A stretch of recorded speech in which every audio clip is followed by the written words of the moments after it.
அல்லாஹ்வுடைய அந்த ஹிக்மத்துக்கு தெரியும் ஒரு அநியாயக்காரனை எவ்வளவு தூரம் அநியாயம் செய்ய விடுவது.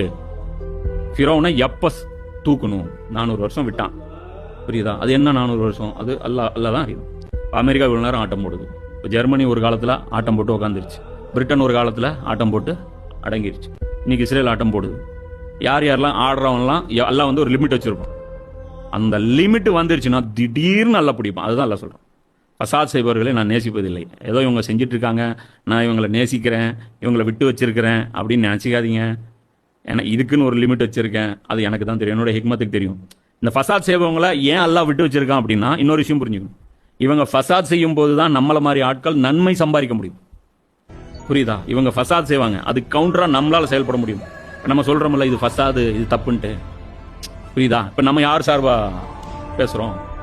அல்லாஹ்வுடைய சார்பா பேசுறோம். அப்ப இந்த வாய்ப்பை ஃபசாது நின்றுச்சுன்னா இந்த வாய்ப்பு எனக்கு கிடைக்காது இல்ல, புரியுதா இல்லையா?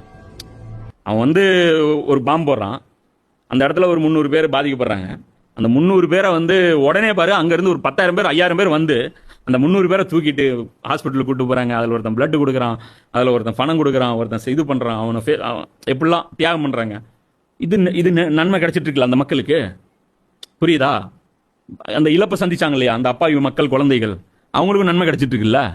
அப்ப இது நன்மை. அப்ப ஒரு பக்கம் இவங்களுக்கு நன்மை கிடைச்சிட்டு இருக்கு, இவங்க அக்கௌண்ட்ல நம்பர்ஸ் ஏறிட்டே இருக்கு, நன்மையுடைய நம்பர்ஸ்.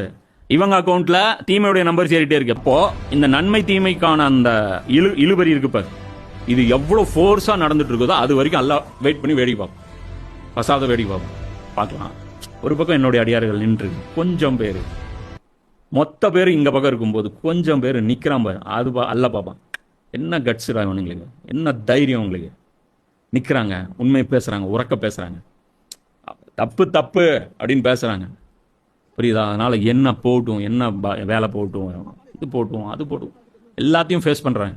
இழப்புகளை ஃபேஸ் பண்றாங்க, வறுமையை ஃபேஸ் பண்றாங்க, இந்த பிரச்சனைகளை ஃபேஸ் பண்றாங்க, மன உளைச்சலை ஃபேஸ் பண்றாங்க, உடல் பாதிப்பை ஃபேஸ் பண்றாங்க, எல்லாம் ஃபேஸ் பண்றாங்க. அப்போ இது வந்து நடந்து, இது புரியுதா? அப்போ அநியாயம் தலை தூக்கும் போதுதான் நல்லவர்கள் நன்மை சம்பாதிக்க முடியும், புரியுதா? அப்ப அது முடிவுக்கு வந்துருச்சு அப்படின்னா நன்மை சம்பாதிக்க முடியாது. இது ஒரு கட்டம் வரைக்கும் எல்லாம் வச்சிருப்பான். ஓவர் இதுக்கு மேல வேண்டாம் அப்படிங்கிற ஒரு லெவல் வந்துருச்சுன்னா தூக்கிடும். இது வந்து அல்லாஹ்வுடைய ஒரு இது.